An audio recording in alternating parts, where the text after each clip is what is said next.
જય ગણેશ. જય ગણેશ, જય ગણેશ, જય ગણેશ દેવા. માતા જકી પાર્વતી પિતા મહાદેવા. જય ગણેશ દેવા, જય ગણેશ દેવા, જય ગણેશ દેવા. लड्डुअन के भोग लगे संत करे सेवा. लड्डुअन के भोग लगे संत करे सेवा. जय गणेश देवा, जय गणेश, जय गणेश, जय गणेश देवा. माता जकी पार्वती पिता महादेवा. जय गणेश देव. नमस्कार दर्शक मित्रों, તમારો મિત્ર ડોક્ટર જયનારાયણ વ્યાસના ખૂબ શ્રદ્ધાપૂર્વક માનપૂર્વક આપ સૌને જય ગણેશ. રિદ્ધિ સિદ્ધિ સુખ અને સમૃદ્ધિનો આ સ્વામી આપને ફળે અને આ ગણેશોત્સવ દરમિયાન આપ ગણેશ ભક્તિમાં રમમાણ બનો તેવી પ્રાર્થના સાથે મારા આ કાર્યક્રમની શરૂઆત કરું છું. દોસ્તો, આજે હું તમને જે કહેવા જઈ રહ્યો છું, આમ તો તમે જે સ્ક્રીન પર જે ચોપડી જુઓ છો એ ચોપડીના પેજ નંબર 85-86 પરથી લીધેલું છે, પણ ભાગ્યે જ તમારા ખ્યાલમાં એ હકીકત હશે. દોસ્તો, દુનિયામાં એકમાત્ર મંદિર એવું છે, બાકી ગણપતિ બાપાનું માથું જુઓ હાથીનું છે, એકમાત્ર મંદિર દુનિયામાં એવું છે કે જ્યાં ગણપતિ બાપાનું માથું નરનું એટલે માણસનું છે, અને આ મંદિર તમિલનાડુમાં આવેલું છે. આજે આ મંદિર અંગે વાત કરવી છે. દોસ્તો, ગણપતિ બાપા મોર્યાના જયઘોષ સાથે ભગવાન ગણેશની ભક્તિમાં ડૂબેલા ભારત વર્ષમાં અનેક રહસ્યો દબાયેલા છે, અને એમાંનું એક રહસ્ય છે ગજમુખ વગરના એટલે હાથીનું મુખ ન હોય તેવા માનવ મુખ ધરાવતા ગણેશજીનું. દોસ્તો, આ કોઈ કલ્પના નથી, પણ તમિલનાડુની પવિત્ર ધરતી પર સ્થિત એક સાચું અને ઐતિહાસિક મંદિર છે. આ મંદિરની વાત હું તમને કહી રહ્યો છું. આ મંદિરની કથા ગણેશજીના જન્મના મૂળ સ્વરૂપની યાદ અપાવે છે. તો એ આદિ વિનાયકની કથા શું છે, એનું મહત્વ શું છે, આપણે જાણીએ. પૌરાણિક કથાઓ અનુસાર ભગવાન શિવ અને માતા પાર્વતીએ પુત્ર પ્રાપ્તિ માટે કઠોર તપસ્યા કરી હતી. મોટા ભાગના મા બાપ પોતાના ત્યાં પુત્ર રત્નના જન્મે અને ખાસ કરીને પહેલું પુત્ર જન્મે એની સુમધુર કલ્પનાઓમાં જ્યારે માતાના પેટમાં ગર્ભ ઉછરી રહ્યો હોય ત્યારે રમમાણ થઈ જતા હોય છે. તેમ શિવ અને માતા પાર્વતીએ પણ પુત્ર પ્રાપ્તિ માટે કઠોર તપસ્યા કરી. તેમની તપસ્યાથી પ્રસન્ન થઈને ભગવાન વિષ્ણુએ તેમને એક દિવ્ય પુત્ર રૂપે બાળક આપ્યો. આ બાળક સુંદર, સદબુદ્ધિ અને તેજસ્વી મુખાકૃતિ ધરાવતો, રૂપના અંબાર સમો એ બાળક, અને એ બાળક એ જ આદિ વિનાયક. આદિ એટલે અતિ પ્રાચીન, સૌથી પુરાણું જે છે તે. વિનાયક એટલે ગણેશ. તો આદિ વિનાયકની વાત આપણે કરી રહ્યા છીએ આજે. દોસ્તો, માતા પાર્વતીએ આ પુત્રને ઘણો ચાહ્યો. અમે માને દીકરો વાલો હોય ને બાપને દીકરી વાલી હોય એવું કહેવાય છે.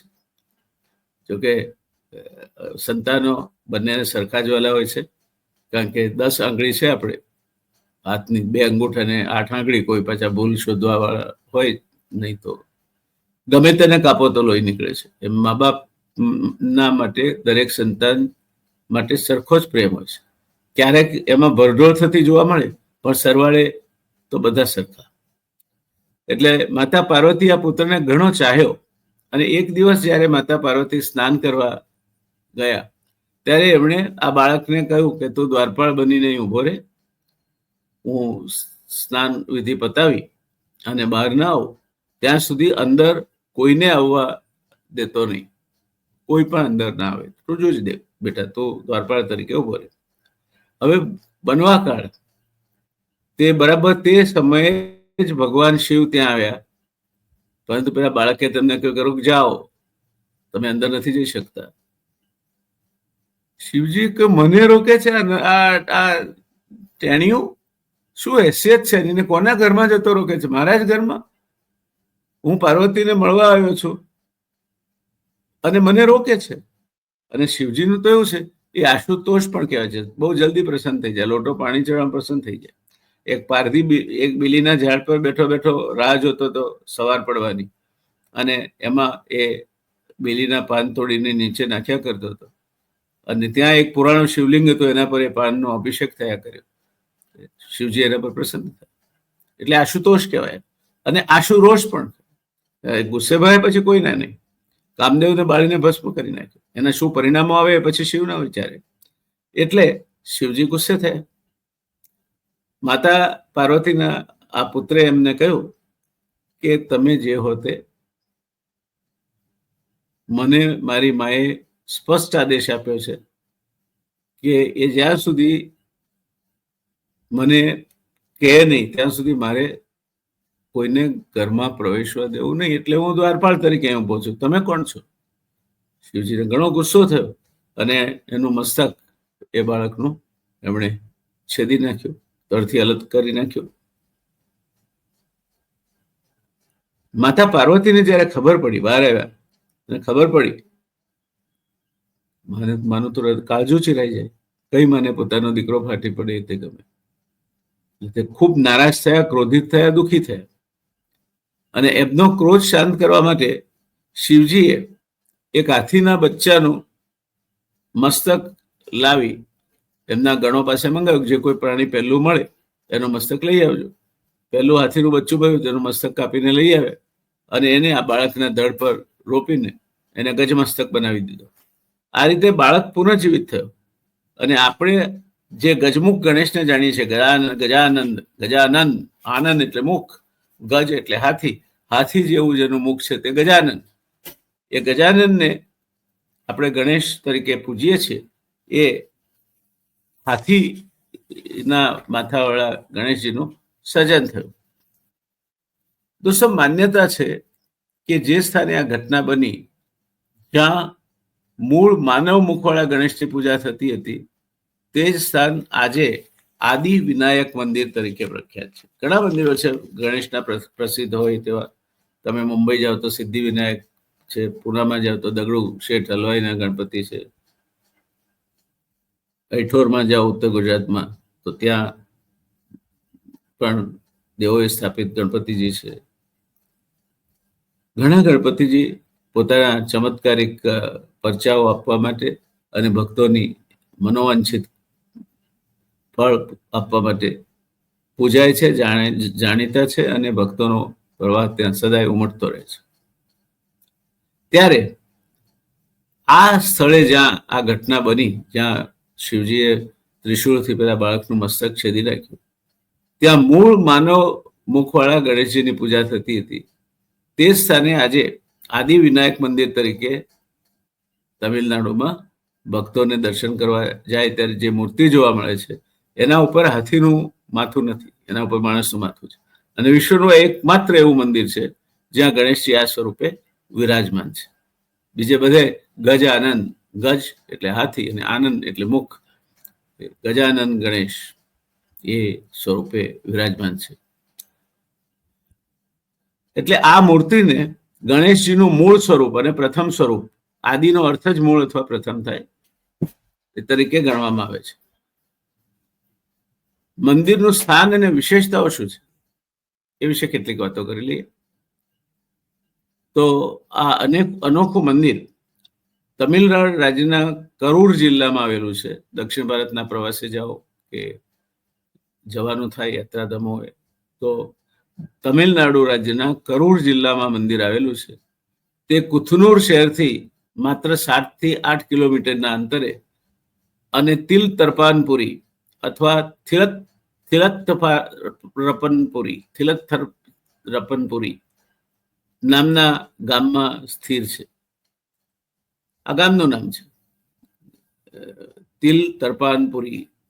આમ એનું જે જોડણીવાળું સ્વરૂપ છે, ઉચ્ચાર કરવો જરા મુશ્કેલ પડે એવું છે. આ એક શાંત અને ઐતિહાસિક સ્થળ છે. જો ના ગયા હોય તો જવા જેવું છે, એક વખત દર્શન કરવા જેવું સ્થળ છે. મંદિરની મુખ્ય મૂર્તિ ખૂબ જ અનોખી અને હૃદયસ્પર્શી છે. અહીં ગણેશજીનું મુખ હાથી જેવું નથી. અહીં આપણે એમને ગજાનન કહી શકતા નથી. ગણેશજીનું મુખ એક સુંદર માનવ બાળક જેવું છે. બાળ સ્વરૂપે ગણેશ, માનવનું મુખ એ સ્વરૂપે અહીંયા પૂજાય છે. એવા આદિ ગણેશના મંદિરમાં મૂર્તિ 4 હાથ ધરાવે છે અને તે ભવ્ય રીતે સજ્જ છે. જેમ આમ ગણેશજીને આપણે 4 હાથ જોઈએ છે, એક હાથમાં પાશ, એક હાથમાં ગ્રંથ, એક હાથમાં મોદક ને 4 હાથ આપણને જોવા મળે છે.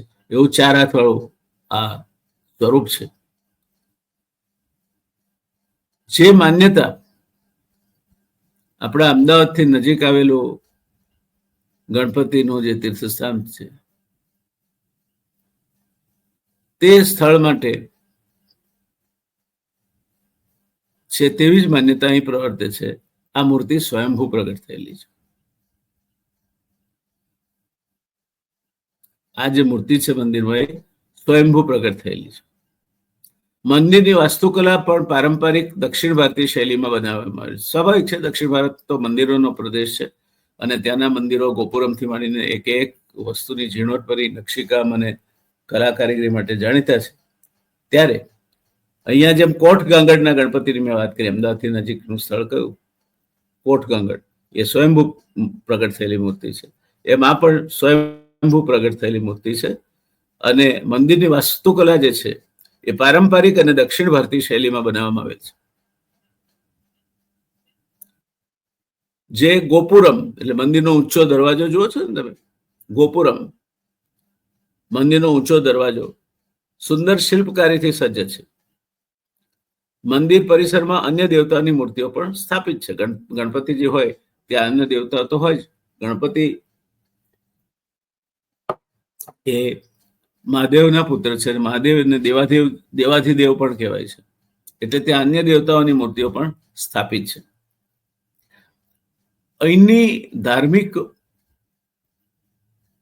પૂજા પદ્ધતિ અને ધાર્મિક મહત્વ વિશે પણ કેટલીક વાતો તમને જણાવવાની રજા લઉં છું. આ મંદિરનું ધાર્મિક મહત્વ અગાધ છે. ભક્તો માને છે કે આદિ વિનાયકની પૂજા કરવાથી ગણેશજીની મૂળ શક્તિઓનું આહવાન થાય છે અને સકારાત્મક ફળોની પ્રાપ્તિ થાય છે. અહીંની પૂજા વિધિ અન્ય ગણેશ મંદિરો જેવી જ છે, પરંતુ એક વિશિષ્ટતા છે. બધા ગણેશ મંદિરમાં જે રીતે ગણેશ ભગવાનની પૂજા થાય છે તે રીતે અહીં પણ થાય છે, પણ એની એક વિશિષ્ટતા છે. અહીં ભક્તો ગણેશજીને સામાન્ય પ્રસાદ ઉપરાંત કુઝંબુ એક પ્રકારની મીઠી ખીર અર્પણ કરે છે. આમ મોદક જ આપણે સામાન્ય રીતે કોઈક જગ્યાએ બુંદીના તો કોઈક જગ્યાએ પેલા મોદક સ્વરૂપે ગણેશજીને આપણે પ્રસાદ ધરાવીએ છીએ અને ગણપતિજીનો પ્રસાદ એટલે મોદક જ હોય એવું માનીએ છીએ. પણ અહીંયા ખીર અર્પણ થાય છે પ્રસાદ તરીકે. એક એવી માન્યતા છે કે આ ભોગ અર્પણ કરવાથી ગણેશજીની વિશેષ કૃપા પ્રાપ્ત થાય છે. એટલે તમે જો આ મંદિરમાં જવાનું તમારું પુણ્યબળ જાગૃત થાય અને તમિલનાડુના આ આદિ ગણપતિના દર્શને જાઓ તો ખીર ધરાવવાનું ચૂકતા નહીં, કારણ કે કુસુંબુ એટલે કે ખીરનો ભોગ અર્પણ કરવાથી ગણેશજીની વિશેષ કૃપા પ્રાપ્ત થાય છે. ગણેશ ચતુર્થી અને અન્ય ખાસ દિવસોમાં અહીં ભક્તોની ભારે ભીડ જામે છે. તો આપણે કોટગગડમાં પણ જોઈએ છીએ કે અમુક ચોક્કસ દિવસોએ ત્યાં ભીડ હોય છે. એનો નિષ્કર્ષ શું કાઢીશું દોસ્તો?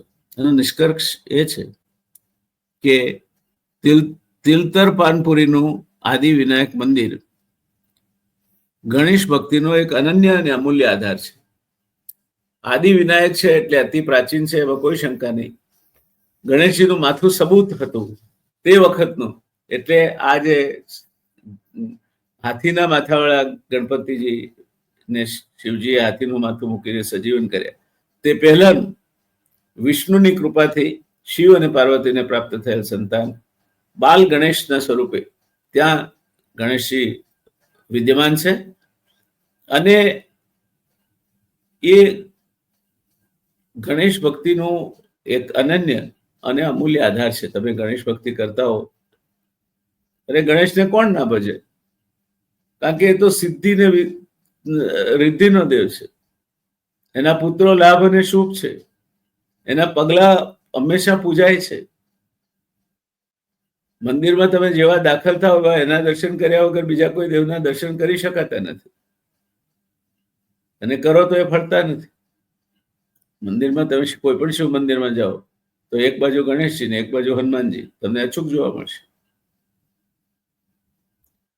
તો હિન્દુ ધર્મની સમૃદ્ધ અને વિવિધતાપૂર્ણ પરંપરાનો આ ગણેશ મંદિર એક પુરાવો છે.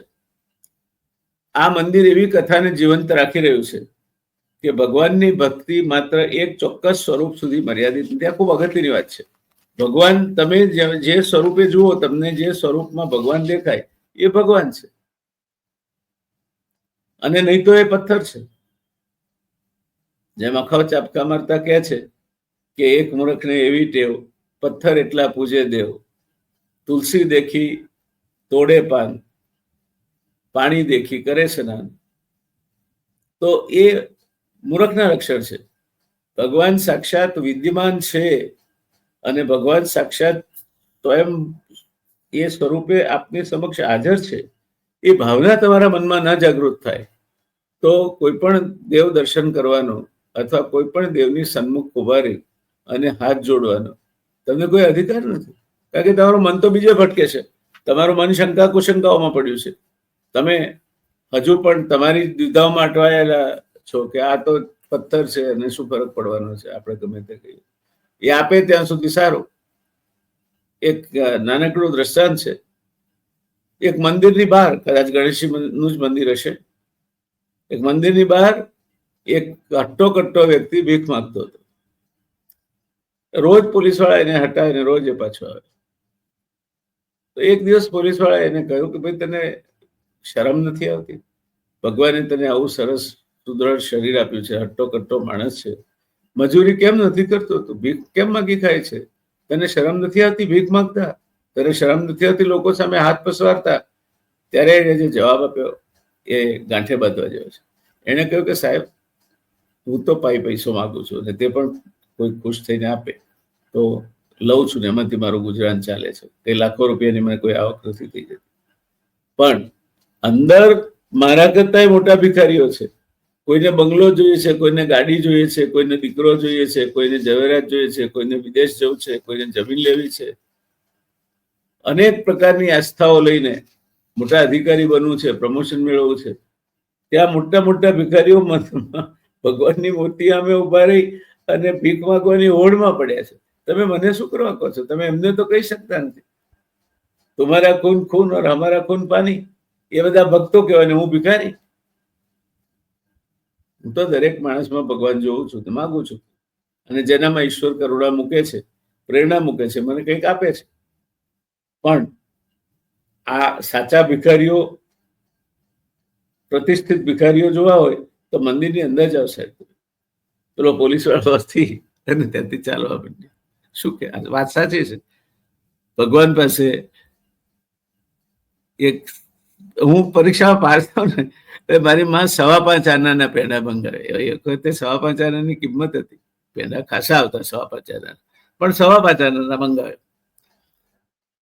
મારી પત્ની કંઈ પણ સારો પ્રસંગ હોય, કંઈ પણ થાય એટલે ગાયત્રી માતાના ઘટમાં એ 5 રૂપિયા નાખે. અમે ગમતમાં કહીએ કે આ તારું કામ સારું છે, 5 રૂપિયામાં ગાયત્રી માતા પાસેથી તારું કામ કરાવી લેવાનું. એને નહીં ગમે કે તમને ખબર છે 5 રૂપિયાની કિંમત નથી, માની પાસે તો બધું જ છે આપણને આપવા માટે. આ તો આપણે એના ઋણનો સ્વીકાર કરીએ છીએ, ઋણના સ્વીકાર તરીકે નાખીએ છીએ.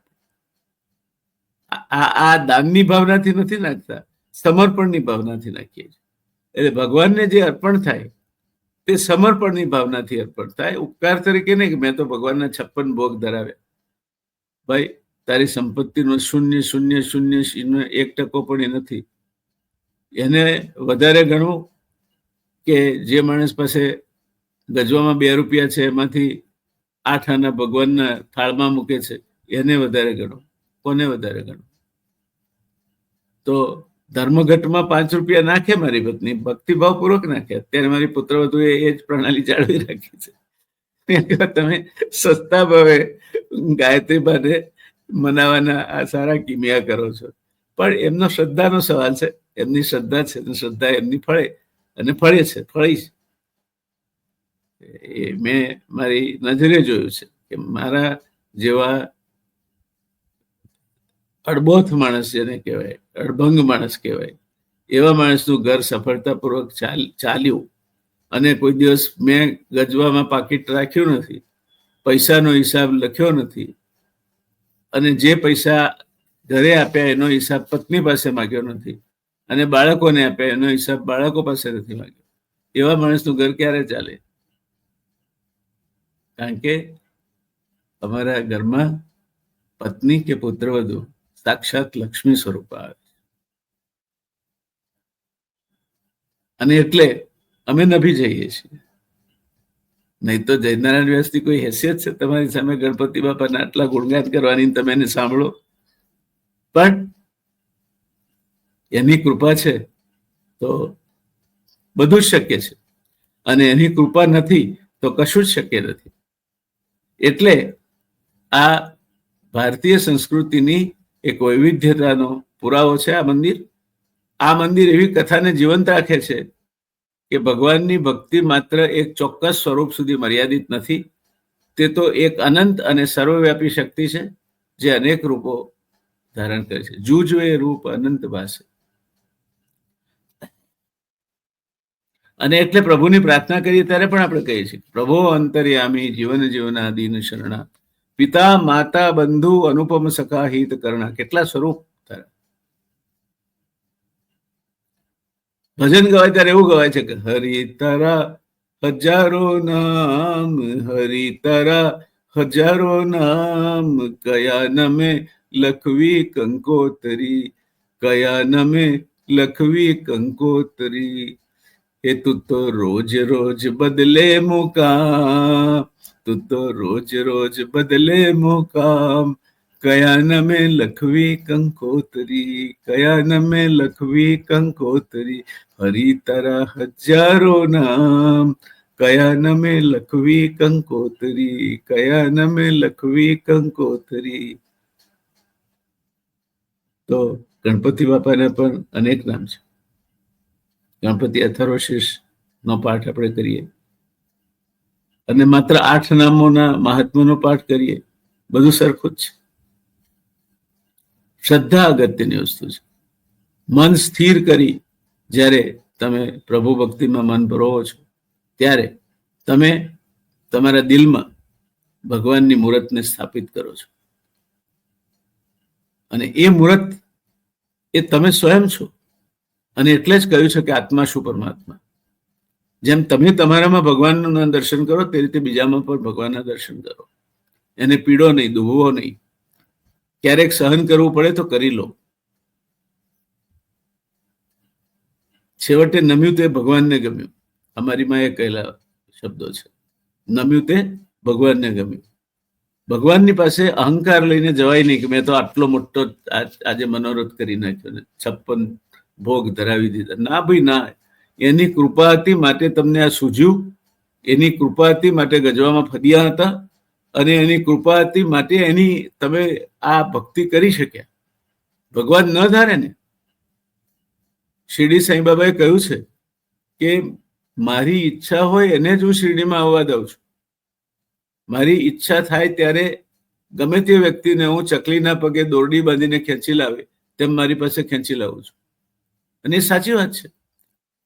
હું ભણતો હતો કોલેજના બીજા વર્ષમાં, ત્યારથી હું બાબાની સાથે જોડાયો છું. પણ ક્યારે હું મુંબઈ હતો ત્યારે પણ 1-2 વખત પ્રસંગ ઉપસ્થિત થયો કે શિરડી જઈએ, પણ નહીં જવાયો. છેક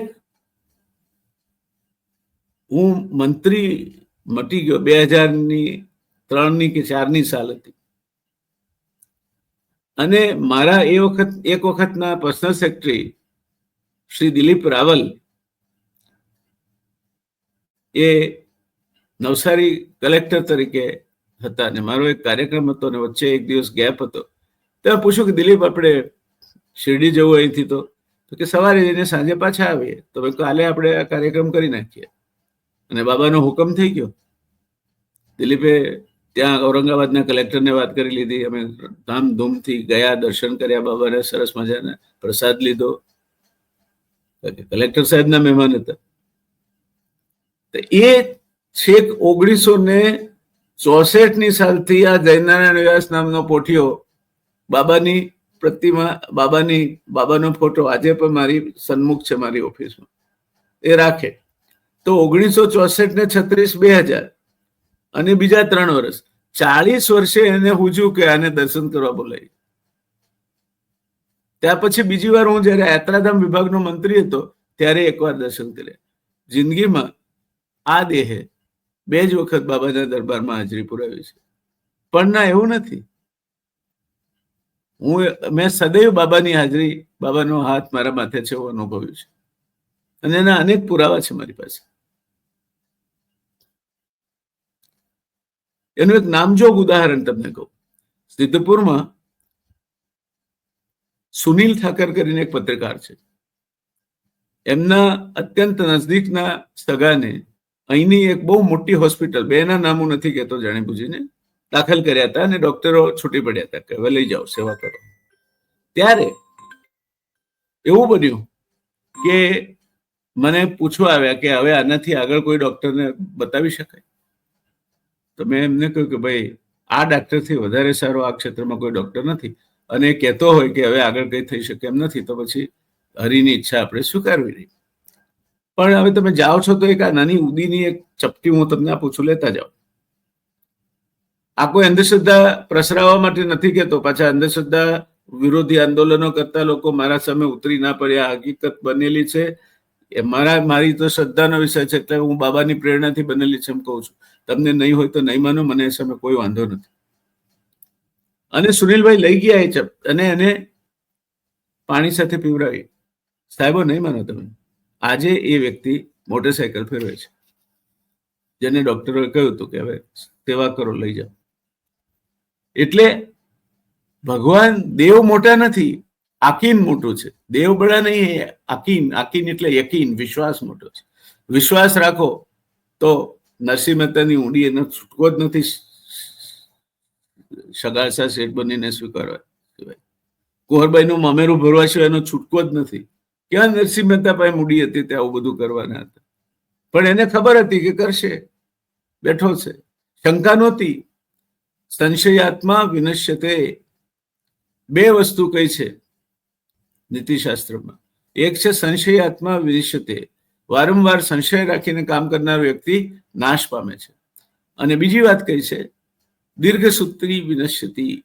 દરેક વસ્તુમાં ઝીણાતા રહે, લાંબુ કાંત્યા કરે, એ માણસ પણ છેવટે નિષ્ફળ જાય છે. શ્રદ્ધા હોય તો માનો, ને મને શ્રદ્ધા છે કે મારો સાંઈ હાજર છે. એ જ રીતે સાંઈ, શિવ અને શક્તિ મારા આરાધ્ય દેવ છે. બીજાના બીજા પણ હોઈ શકે.